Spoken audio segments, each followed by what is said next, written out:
ಎಲ್ಲರಿಗೂ ಯುಗಾದಿ ಹಬ್ಬದ ಶುಭಾಶಯಗಳು. ಹೊಸ ಸಂವತ್ಸರದಲ್ಲಿ ನೀವೆಲ್ಲರೂ ಕೂಡ ನಿಮ್ಮ ನೆಮ್ಮದಿಯ ಹಾಗೂ ಸಂತಸದ ಕ್ಷಣಗಳನ್ನು ನಿಮ್ಮ ಸಂತಸದ ಮಿತ್ರರು ಹಾಗೂ ಕುಟುಂಬದವರ ಜೊತೆ ಕಳೆಯುವಂತಾಗಲಿ ಅನ್ನೋದೇ ನನ್ನ ಆಶಯ.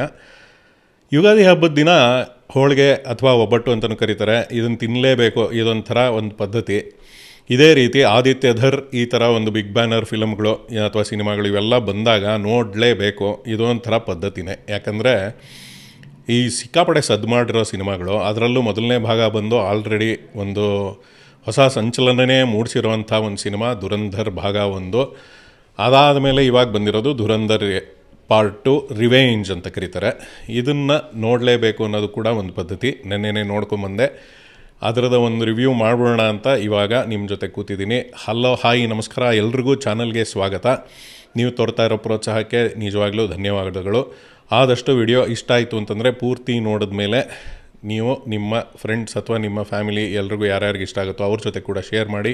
ಕಮೆಂಟ್ಸ್ನಲ್ಲಿ ನಿಮ್ಗೆ ಹೇಗೆ ಅನ್ನಿಸ್ತು ಅನ್ನೋದನ್ನು ಕೂಡ ತಿಳಿಸಿ, ನನಗೂ ಖುಷಿಯಾಗುತ್ತೆ. ಆಲ್ರೆಡಿ ಇವಾಗ ಸಿನಿಮಾ ಬಗ್ಗೆ ಮಾತಾಡ್ಕೊಂಬರೋಣ. ಮೊದಲನೇ ಭಾಗ ನೋಡಿದಾಗಲೇ ಎರಡನೇ ಭಾಗ ನೋಡಲೇಬೇಕು ಅಂತ ಸಿಕ್ಕಾಪಟ್ಟೆ ಕುತೂಹಲ ಬಂದೇ ಇತ್ತು. ಆ್ಯಂಡ್ ಅದ್ರ ಜೊತೆಗೆ ನಾವು ಸಿನಿಮಾ ಗೊತ್ತಲ್ಲ, ಮುಂಚೆಯಿಂದ ನಮ್ಮ ಜನ್ಮಸಿದ್ಧ ಹಕ್ಕು ನೋಡಲೇಬೇಕು. ಮೊದಲನೇ ದಿನವೇ ನೋಡಲೇಬೇಕಾ? ಹೌದು, ಇವಾಗ ನೋಡಲೇಬೇಕಲ್ಲ, ಯಾಕಂದರೆ ರಿವ್ಯೂ ಮಾಡಬೇಕು. ಇವಾಗ ಅದು ಬೇರೆ ಥರದ ಒಂದು ಪ್ಯಾಷನ್, ಆಸಕ್ತಿ ಬೇರೆ ಬಂದಿದೆ. ರಿವ್ಯೂ ಕೂಡ ಮಾಡಲೇಬೇಕು. ಮೊದಲನೇ ದಿನ ಬೇರೆಯವ್ರು ನೋಡೋಕ್ಕೆ ಮುಂಚೆ, ಬೇರೆಯವ್ರು ಹೇಳೋಕ್ಕೆ ಮುಂಚೆ ನಂದು ಒಂದು ರಿವ್ಯೂ ಇರಲಿ ಅನ್ನೋದು. ನೆನ್ನೆನೇ ನೋಡಿಕೊಂಡು ಬಂದೆ. ಫಸ್ಟ್ ಶೋ 5 ಗಂಟೆಗೆ ನೆನ್ನೆ ಇತ್ತು.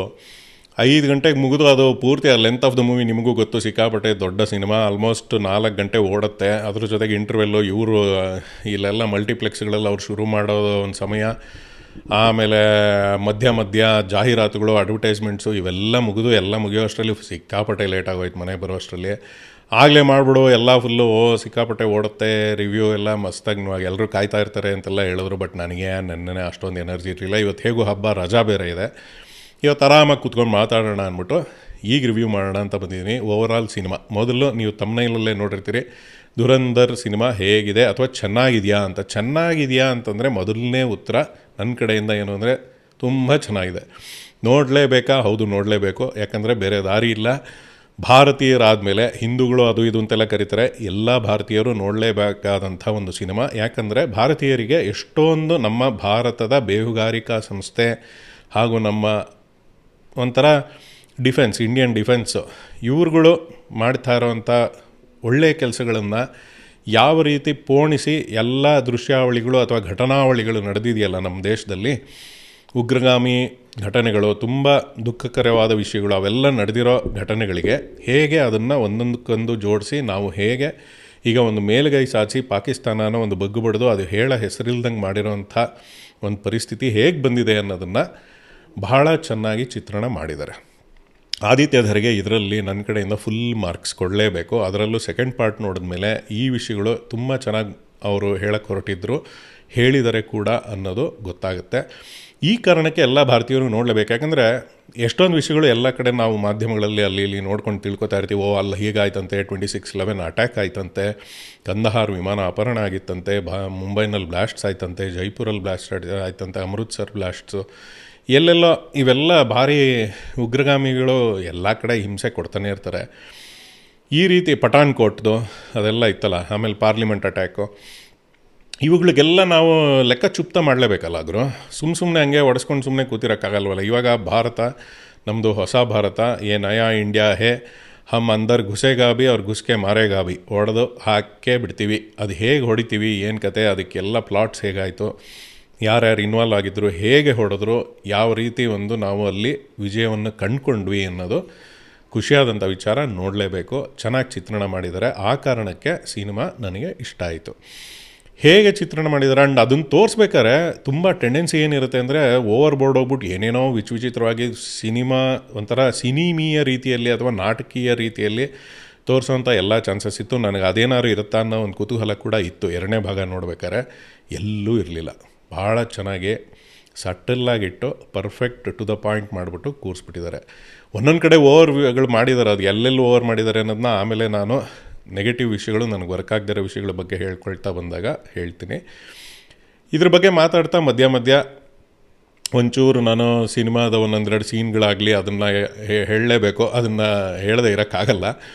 ಅದನ್ನು ಹೇಳ್ತೀನಿ. ಅದರಿಂದ ನಿಮಗೆ ವಿಪರೀತ ಸಿನಿಮಾದ ಪೂರ್ತಿ ಎಲ್ಲ ವಿಷಯಗಳೇ ರಿವೀಲ್ ಆಗೋಗಿ ಫುಲ್ಲು ಸ್ಪಾಯ್ಲರ್ ಆಗೋಯ್ತೇನಪ್ಪ, ನಾನು ಸಿನಿಮಾ ನೋಡೋಕ್ಕೆ ಮುಂಚೆನೇ ಇವೆಲ್ಲ ಯಾಕೆ ಹೇಳಿದೆ ನೀನು ಅದು ಇದು ಅಂತೆಲ್ಲ ಅಂದ್ಕೊಳ್ಳೋ ಅಂಥದ್ದು ಏನೂ ಇರಲ್ಲ. ನಾನು ಅಷ್ಟೊಂದು ಡೀಟೇಲಾಗಿ ಏನೂ ಹೇಳಲ್ಲ.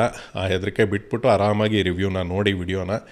ನಿಮ್ಗೆ ಇನ್ನೂ ಸಿಕ್ಕಾಪಟ್ಟೆ ಹೆದರಿಕೆ ಇದ್ದು, ಇಲ್ಲ ಮಗ ನೀನೆಲ್ಲ ಹೇಳ್ಬಿಡ್ತೀಯ, ನೀನು ಹೇಳ್ಬಿಟ್ಮೇಲೆ ನಮಗೆ ಪೂರ್ತಿ ಅದೊಂಥರ ಕ್ಯೂರಿಯಾಸಿಟಿ ಹೊಟ್ಟೋಯ್ತು ಅದು ಇದು ಅಂತ ಏನಾದ್ರು ಸಿಕ್ಕಾಪಟ್ಟೆ ಹೆದರಿಕೆ ಇದ್ದರೆ ಏನೂ ಮಾಡೋಕ್ಕಾಗಲ್ಲ. ಇಲ್ಲೇ ವಿಡಿಯೋ ನಿಲ್ಲಿಸ್ಬಿಡಿ, ನೋಡೋದನ್ನ. ಸಿನಿಮಾ ನೋಡಿದ್ಮೇಲೆ ಬಂದು ಈ ವಿಡಿಯೋ ನೋಡಿ ಹೇಗೆ ಅನ್ನಿಸ್ತು ಏನು ಅಂತ ಕಮೆಂಟ್ಸ್ನಲ್ಲಿ ತಿಳಿಸಿ, ಅದೂ ನನಗೆ ಬಹಳ ಸಂತೋಷ. ನಾನು ಮುಂಚೆಯಿಂದನೂ ಹೇಳ್ಕೊಂಬರ್ತಾ ಇರೋ ಹಾಗೆ ಎಲ್ಲ ಸಿನಿಮಾಗಳಾಗಲಿ ತಿಂಡಿ ತಿನಿಸು ಇವೆಲ್ಲನೂ ಒಂದು ಖಾಸಗಿ ವಿಷಯ ಅಥವಾ ಪರ್ಸ್ನಲ್ ಚಾಯ್ಸ್ಗಳು. ನನಗಿಷ್ಟ ಆಗಿದ್ದು ನಿಮಗೆ ಇಷ್ಟ ಆಗದೇ ಇರ್ಬೋದು, ನಿಮಗೆ ತುಂಬ ಇಷ್ಟ ಆಗಿರೋ ವಿಷಯ ನನಗೆ ಓಕೆ ಅನ್ನಿಸ್ಬೋದು. ಇದರಿಂದ ಡಿಬೇಟ್ ಮಾಡಿಕೊಂಡು ಇದರಿಂದ ಅಂತ ಮಾಡೋವಂಥದ್ದು ಏನೂ ಅವಶ್ಯಕತೆ ಇಲ್ಲ. ನನಗೆ ಯಾವ್ಯಾವ ವಿಷಯ ಇಷ್ಟ ಆಯಿತು ಅಥವಾ ನನ್ನ ಒಂದು ದೃಷ್ಟಿಕೋನದಲ್ಲಿ ಹೇಗಿತ್ತು ಅನ್ನೋದ್ರ ಬಗ್ಗೆ ಇವಾಗ ದುರಂಧರ್ 2 ರಿವೆಂಜ್ ಇದ್ರ ಬಗ್ಗೆ ಮಾತಾಡೋಣ. ಸಿನಿಮಾ ಶುರುವಾಗೋದು ಹಮ್ಜಾ ಅಲಿ ಮಜಾರಿ, ರಣವೀರ್ ಸಿಂಗ್ ಇವರ ಒಂದು ಕ್ಯಾರೆಕ್ಟ್ರು. ಈ ಕ್ಯಾರೆಕ್ಟ್ರು ಹಮ್ಜಾ ಅಲಿ ಮಜಾರಿ ಆಗಿಬಿಟ್ಟು ಮೊದಲನೇ ಭಾಗದಲ್ಲಿ ರೆಹಮಾನ್ ಡಕಾಯತ್, ಅಕ್ಷಯ್ ಖನ್ನಾ ಕ್ಯಾರೆಕ್ಟ್ರು, ರೆಹಮಾನ್ ಬಲೂಚ್, ಶೇರ್ಯೆ ಬಲೂಚ್, ಕರಾಚಿಯ ಲಯಾರಿ ಆ ಜಾಗದ ಒಂದು ಪ್ರಾಂತ್ಯದ ರಾಜ.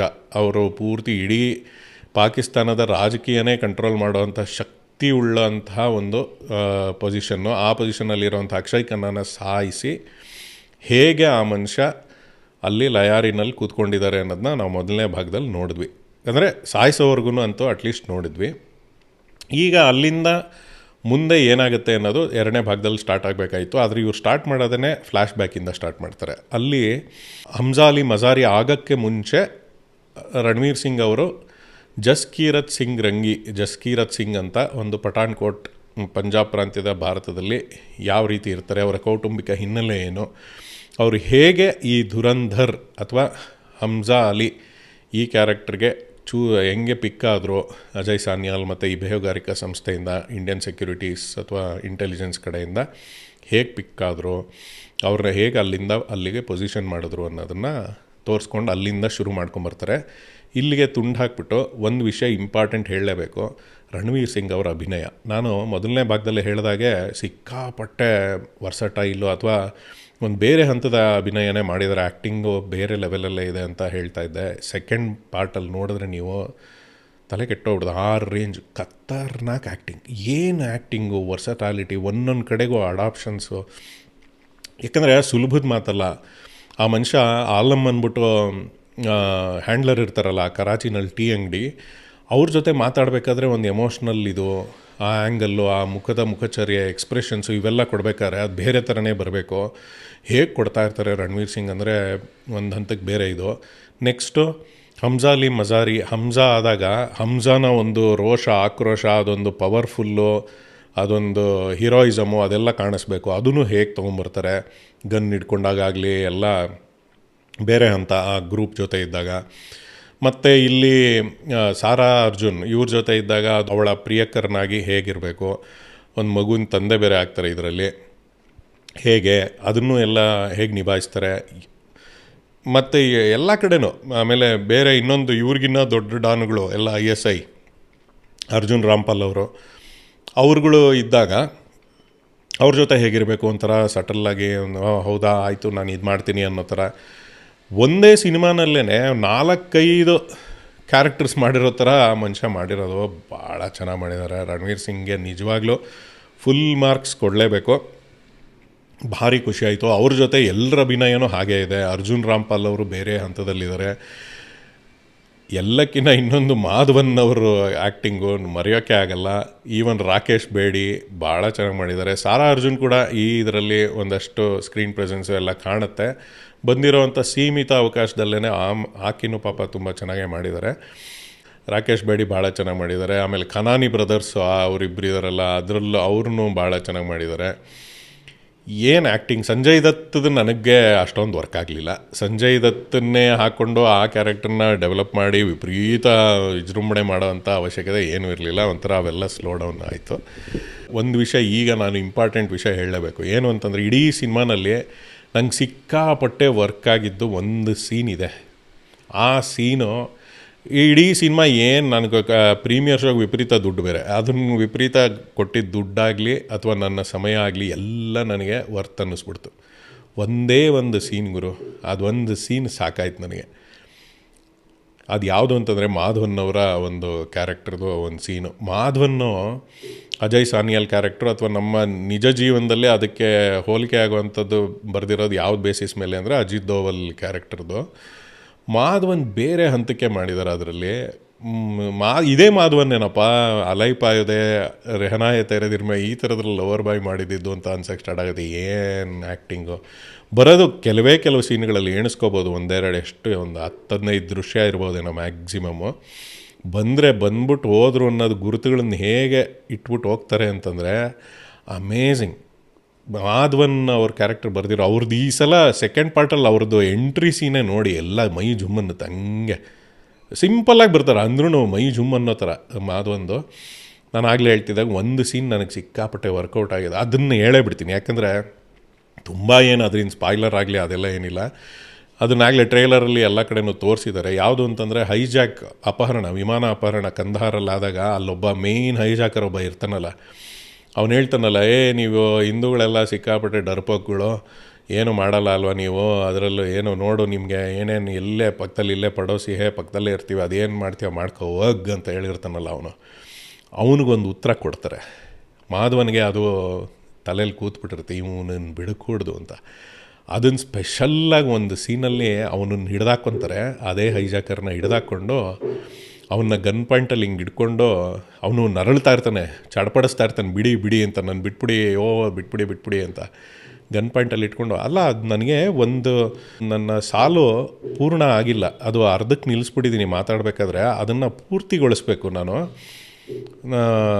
ಅದನ್ನು ಒಂಚೂರು ಹೇಳೋಕ್ಕಾಗತ್ತಾ ಅಂದ್ಬಿಟ್ಟು ಆ ಮೊದಲನೇ ಭಾಗದಲ್ಲಿ ನನಗೆ ಅದೂ ಸಿಕ್ಕಾಪಟ್ಟೆ ಇಷ್ಟ ಆಗಿತ್ತು. ಏನು ಅಂದರೆ ಮೊದಲನೇ ಭಾಗದಲ್ಲಿ ಎಲ್ಲ ವಿಮಾನದಲ್ಲಿ ಕೂತಿದ್ದಾಗ ಎಲ್ಲ ಪ್ರಯಾಣಿಕರುಗಳಿಗೂ ಒಂದು ಭರವಸೆ ಕೊಟ್ಬಿಟ್ಟು ಮಾಧವನ್ ಹೇಳ್ತಾರೆ, ಏನು ಹೆದರ್ಕೋಬೇಡಿ ಎಲ್ಲ ಹೇಳಿದ್ಮೇಲೆ ಭಾರತ್ ಮಾತಾಕಿ ಅಂತಾರೆ. ಆವಾಗ ಇದೇ ಅಪಹರಣಕಾರ ಇವನು ಹೈಜಾಕರು ಹಿಂಗೆ ಹೋಗ್ಬಿಟ್ಟು ಹಿಂಗೆ ಗನ್ ಹಿಡಿತಾನೆ, ಎಲ್ಲರ ಮುಖದ ಹತ್ರ ಹಿಂಗೆ ಹಿಡಿತಾನೆ. ಎಲ್ಲರೂ ಹೆದರ್ಕೊಂಡು ಜೈ ಅನ್ನೋದಿಲ್ಲ. ಒಂಥರ ಬೇಜಾರಾಗ್ಬಿಡುತ್ತೆ ಮಾಧವನಿಗೆ, ಏನು ಹೆದರಿಕೆ ಇಟ್ಟಿದ್ದಾನಲ್ಲ ಇವನು, ಮಾಡ್ತೀನಿರು ಅಂದ್ಬಿಟ್ಟು. ಆ ಡೈಲಾಗ್ನ ಇಲ್ಲಿ ಅವನ್ನ ಗನ್ ಪಾಯಿಂಟಲ್ಲಿ ಅವ್ನು ಸಾಯಿಸ್ಬೇಕಾರೆ ನಂದು ಪೂರ್ತಿ ಆಗಿಲ್ಲ ಅದೊಂದು ಸಾಲು, ಪೂರ್ತಿ ಮಾಡೋಣ ಇರೋ ಅಂದ್ಬಿಟ್ಟು ಭಾರತ್ ಮಾತಾಕಿ ಅಂತ ಅವನ ಮಕ್ಕ ನೋಡ್ತಾರೆ ಹಿಂಗೆ ಗನ್ ಹಿಡ್ಕೊಂಡು. ಆವಾಗ ಅವನು 2 ಸಲ ಫುಲ್ಲು ಹಿಂಗೆ ಅಂತಾನೆ, ಹೇಳೋ ಭಾರತ್ ಮಾತಾಕಿ ಅಂದಾಗ ಅವನು ಜೈ ಅಂತಾನೆ, ಜೀವ ಭಯ. ಆ ಜೈ ಅಂತಾನೆ ಮೈ ಜುಮ್ ಅಂದ್ಬಿಡ್ತು ನನಗೆ. ಅದೊಂದು ಸೀನ್ ಸಾಕು ಗುರು, ನನಗೆ ಇಡೀ ಸಿನಿಮಾ ಬೇರೆ ಹಂತ ಕೊಟ್ಟಾಯಿತು. ಸಿಕ್ಕಾಪಟ್ಟೆ ಖುಷಿ ಆಗೋಯ್ತು ನನಗೆ. ಭಾಳ ಒಂಥರ ಏನು ನಾವು ಚುಕ್ತ ಮಾಡೋದೆ ಡೆಫಿನೆಟ್ಲಿ, ಯಾವುದೂ ಉಳಿಸ್ಕೊಳ್ಳಲ್ಲ ಅನ್ನೋದಕ್ಕೆ ಒಂದು ಮೆಸೇಜ್ ಅಷ್ಟೇ. ಅದು ಬೇರೆ ಹಂತಕ್ಕೆ ಅದನ್ನು ಚುಕ್ತ ಮಾಡೋ ಸೀನ್ಗಳು ಸಿನಿಮಾನಲ್ಲಿದ್ದಾವೆ. ನಿಮಗೂ ಎಲ್ಲ ಭಾರಿ ಇಷ್ಟ ಆಗುತ್ತೆ. ಎಷ್ಟೊಂದು ಪ್ರಮುಖ ಘಟನಾವಳಿಗಳು ಹೇಗೆ ಕನೆಕ್ಟ್ ಆದವು, ಹೇಗೆ ಇದನ್ನೆಲ್ಲ ನಾವು ಇವನ್ನೆಲ್ಲ ಹೆಂಗೆ ಹಿಮ್ಮೆಟ್ಟಿಸಿದ್ವಿ, ಎಲ್ಲದನ್ನು ಮೆಟ್ಟಿ ಹೇಗೆ ಅದ್ರ ಮೇಲೆ ನಿಂತು ಪಾಕಿಸ್ತಾನ ಅನ್ನೋ ದೇಶನ ಹೆಸರಿಲ್ದಂಗೆ ಮಾಡಿ ಇಟ್ಟಿದ್ದೀವಿ ಅನ್ನೋದು ಕಾಣುತ್ತೆ ಸಿನಿಮಾನಲ್ಲಿ. ಭಾರಿ ಖುಷಿಯಾದಂಥ ವಿಚಾರ. ಈ ರೀತಿ ಇನ್ನೇನು ಸೀನ್ಗಳು ಅಂತೆಲ್ಲ ಹೇಳ್ಕೊಂಡು ಹೋದರೆ ಎಲ್ಲ ವಿಪರೀತ ಮೈಜು ಮನ್ಸೋ ಸೀನ್ಗಳಿದೆ. ಎಲ್ಲದಕ್ಕಿಂತ ಮುಖ್ಯವಾಗಿ ಇನ್ನೊಂದು ವಿಷಯ ಹೇಳ್ತೀನಿ, ಏನು ಅಂದರೆ ರಣವೀರ್ ಸಿಂಗ್ ಧುರಂಧರ್ ಅಲ್ಲ, ಮೇಯ್ನ್ ಧುರಂಧರ್ ಸಿನಿಮಾ ನೋಡಿ ನೀವು, ಯಪ್ಪ ಅದೂ ಅಷ್ಟೇ ನನಗೆ ಸಿಕ್ಕಾಪಟ್ಟೆ ವರ್ಕ್ ಆಗೋಯ್ತು. ಧುರಂಧರ್ ಯಾರು ಅನ್ನೋದನ್ನೇ ಒಂದು ಕುತೂಹಲದ ವಿಷಯ. ಬಡೇ ಸಾಬ್ ಯಾರು ಅಂತ ಎಲ್ಲರೂ ಅದನ್ನೆಲ್ಲ ಹೇಳ್ತಾರೆ. ಅದೆಲ್ಲನೂ ಇನ್ನೊಂದು ಸ್ವಲ್ಪ ದಿನದಲ್ಲಿ ಎಲ್ಲ ಕಡೆ ಬಂದ್ಬಿಡುತ್ತೆ, ಎಲ್ಲ ರಿವೀಲ್ ಮಾಡಿಬಿಡ್ತಾರೆ ಅನಿಸುತ್ತೆ. ಬಟ್ ನೋಡಿ ಅದೂ ಭಾಳ ಚೆನ್ನಾಗಿ ಚಿತ್ರಣ ಮಾಡಿದ್ದಾರೆ. ಆ ಅದೊಂಥರ ತೊಗೊಂಬರ್ತಾರಲ್ಲ, ಮತ್ತು ಆ ಪವರ್ಫುಲ್ನೆಸ್ಸು ಅದೆಲ್ಲ ಭಾಳ ಚೆನ್ನಾಗಿ ಸ್ಕ್ರೀನ್ ಪ್ಲೇನಲ್ಲಿ ಬರೆದಿದ್ದಾರೆ. ಅದಕ್ಕೆ ಆದಿತ್ಯ ಧರ್ಗೆಗೇನ್ ಅವ್ರದ್ದು ಸ್ಕ್ರೀನ್ ಪ್ಲೇ ಅಥವಾ ಡೈರೆಕ್ಷನ್ ಟೀಮ್ ನಿಜವಾಗ್ಲೂ ಒಳ್ಳೆ ವರ್ಕ್ ಮಾಡಿದ್ದಾರೆ. ಮತ್ತು ಮುಂದಿನ ವಿಭಾಗದ ಬಗ್ಗೆ ಮಾತಾಡಬೇಕು ಅಂತಂದರೆ ಸಂಗೀತ, ಮ್ಯೂಸಿಕ್ ಇದು ಚೆನ್ನಾಗಿ ವರ್ಕ್ ಆಯಿತು ಅಂದರೆ ನನಗೇನು ಅಷ್ಟೊಂದು ಇಂಪ್ರೆಸಿವ್ ಆಗಿ ಅನ್ನಿಸ್ಲಿಲ್ಲ. ಹಳೆ ಹಾಡುಗಳನ್ನೆಲ್ಲ ತೊಗೊಂಡು ಎಷ್ಟೊಂದು ವರ್ಕ್ ಮಾಡಿದ್ದಾರೆ. ಅದು ನನಗೆ ಯಾರಿ ಅದು ಫಸ್ಟ್ ಬರುತ್ತಲ್ಲ ಆ ಹಾಡು ಚೆನ್ನಾಗಿ ಒಂಥರ ತಲೆಯಲ್ಲಿ ಕೂತ್ಕೊಳ್ಳುತ್ತೆ. ಅದು ಬಿಟ್ಟರೆ ಇನ್ನು ಮಿಕ್ಕಿದ್ದು ಹಳೆ ಹಾಡುಗಳನ್ನೇ ಮತ್ತೆ ರಿಯೂಸ್ ಮಾಡಿದ್ದಾರೆ. ಎಷ್ಟೊಂದು ಕಡೆ ಅದು ಹಮ್ ಪ್ಯಾರ್ ಕರ್ನೆ ವಾಲೆ ಅಂತ ಒಂದು ಹಾಡು ಬರುತ್ತಲ್ಲ, ಅದು ಚೆನ್ನಾಗಿ ಬಂದಿದೆ. ಎಷ್ಟೊಂದು ಹಾಡುಗಳು ರಸ್ಪುಟಿನ್ ಬರುತ್ತೆ, ಇಷ್ಟ ಆಗುತ್ತೆ. ಬಟ್ ಏನು ಅಂಥ ಮ್ಯೂಸಿಕ್ ಇಂಪ್ರೆಸಿವ್ ಆಗಿ ಎಲ್ಲ ಇಲ್ಲ, ಸಿಚುವೇಶನ್ಗೆ ತಕ್ಕನಾಗೆಲ್ಲ ಮಾಡಿದ್ದಾರೆ. ತುಂಬ ಹೈ ಸ್ಕೋರ್ ಕೊಡೋವಂಥ ಮ್ಯೂಸಿಕ್ ಪರ್ಫಾರ್ಮೆನ್ಸ್ ಅನ್ನಿಸ್ಲಿಲ್ಲ ನನಗೆ. ಅದು ಬಿಟ್ಟರೆ ಕಷ್ಟ ಆಗಿದ್ದಂಥ ವಿಷಯಗಳು ಇದನ್ನು ಹೇಳಲೇಬೇಕು, ಯಾಕಂದರೆ ಕೆಲವು ಇದಾವೆ ಅದರಲ್ಲಿ. ಸಿಕ್ಕಾಪಟ್ಟೆ ಕಷ್ಟನೇ ಆಗೋಯ್ತು ನನಗಂತೂ. ಲೆಂತ್ ಆಫ್ ದ ಮೂವಿ ಮತ್ತೆ ಹೇಗೇನು ಹೇಳಬೇಕು ಅಂತಂದರೆ, ಇದರಲ್ಲೇ 6 ಚಾಪ್ಟ್ರು 7 ಚಾಪ್ಟರ್ನ ಮಾತಾಡ್ತಾರೆ ಟೋಟಲ್ಲು 2ನೇ ಭಾಗದಲ್ಲಿ. ಮೊದಲನೇ ಭಾಗದಲ್ಲೂ ಎಷ್ಟೊಂದು ಚಾಪ್ಟರ್ಗಳೆಲ್ಲ ನೋಡಿದ್ವಿ ನಾವು. ಸೊ ಎಲ್ಲ ಸೇರಿಬಿಟ್ಟು ಇವರು ವೆಬ್ ಸೀರೀಸ್ ಥರ ತೆಗೆಯೋಕೆ ಹೊರಟಿದ್ರಪ್ಪ ಏನು ಅನ್ನೋದು ನನಗೆ ಗೊತ್ತಾಗಲಿಲ್ಲ. ಯಾಕಂದರೆ ವೆಬ್ ಸೀರೀಸ್ ಥರ ಹಂಗೆ ನೋಡೋಕೆ ಹೋದ್ರೆ, ಹಂಗಿದ್ರೆ ಇಷ್ಟೊಂದು ಚಾಪ್ಟರ್ಗಳು ಈಗ 4 ಗಂಟೆ 8 ಗಂಟೆ ಫಿಲಮು ಅಂತಂದರೆ ಇವರೊಂದು 3 ಭಾಗ ಮಾಡ್ಬೋದಾಗಿತ್ತು ಈ ಫಿಲಮ್ನ. ಪಾರ್ಟ್ 3ವರೆಗೂ ತೊಗೊಂಡೋಗ್ಬಿಟ್ಟು ಅನೌನ್ಸ್ ಮಾಡಿದ್ರು, ಏನೂ ತೊಂದರೆ ಆಗ್ತಿರ್ಲಿಲ್ವೋ ಏನೋಪ್ಪ. ಇನ್ನೊಂದು August 15th ರಿಲೀಸ್ ಮಾಡ್ಬೋದಾಗಿತ್ತು ನೆಕ್ಸ್ಟು. ಏನು ಅಂತ ಗೊತ್ತಾಗಲಿಲ್ಲ. ಒಟ್ಟು ಲೆಂತ್ ಆಫ್ ದ ಮೂವಿ ಈಸಿಯಾಗಿ ಕಟ್ ಮಾಡ್ಬೋದಾಗಿತ್ತು. ಯಾಕಂದರೆ ಬ್ಯಾಡ್ದೇ ಇರೋ ಸೀನ್ಗಳು ವಿಪರೀತ ಇದ್ದಾವೆ. ಆ ಪಠಾಣ್ ಅನ್ನೋ ಒಬ್ಬನ ರಾಕ್ಷಸನ ಸಾಯಿಸಬೇಕು ಅಂತ ಫುಲ್ಲು ಅವನು ನೋಡ್ದಾಕೋದು, ಸಂಜಯ್ ದತ್ನ ಎದ್ದು ಬಿದ್ದು ಏನೇನೋ ಮಾಡಿ ನಾಟಕ ಇವಾಗಲೇ ಫುಲ್ಲು ಡ್ರಾಮ್ಯಾಟಿಕ್ಕು ಸಿನಿಮ್ಯಾಟಿಕ್ಕಾಗಿ ಸಾಯಿಸೋದು, ಇವೆಲ್ಲ ಬೇಕಾಗಿರಲಿಲ್ಲ. ಸಿಕ್ಕಾಪಟ್ಟೆ ಎಳೆದು ಹಾಕ್ದಂಗೆ ಅನ್ನಿಸ್ತು.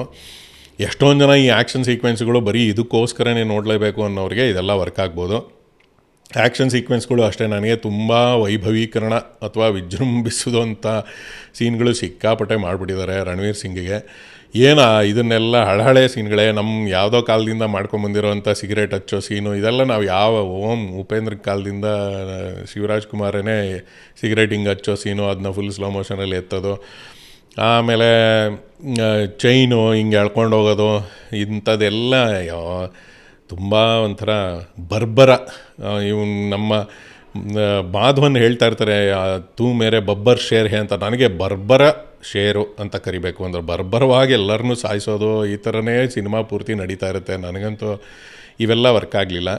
ಎಷ್ಟೇ ಇದ್ದಿದ್ರೂ ಆಯಿತು, ಆ್ಯಕ್ಷನ್ ಸೀಕ್ವೆನ್ಸ್ ಇಷ್ಟಪಡೋರಿಗೆ ಇಷ್ಟ ಆಗ್ಬೋದು. ಮತ್ತು ಅದೇ ಹಳೇ ಫಾರ್ಮುಲಾಗಳು, ಹಳೆ ವಿಷಯಗಳಿಗೆ ಜೋತು ಬಿದ್ದಿರೋ ಅಂಥದ್ದು ಕೂಡ ನನಗೆ ಅದು ಅಷ್ಟೊಂದು ಇಷ್ಟ ಆಗಲಿಲ್ಲ. ಯಾಕಂದರೆ ಎಷ್ಟೊಂದು ಹಳೆ ಸಿನಿಮಾಗಳು ಬಂದಂಗೆ ಆಗೋಯ್ತೆ. ಎಲ್ಲ ದಬಾಂಗು ಅದರಲ್ಲೆಲ್ಲ ಮಾಡೋ ಥರನೇ ಸೇಮ್ ಆ್ಯಕ್ಷನ್ ಸೀಕ್ವೆನ್ಸ್ಗಳು.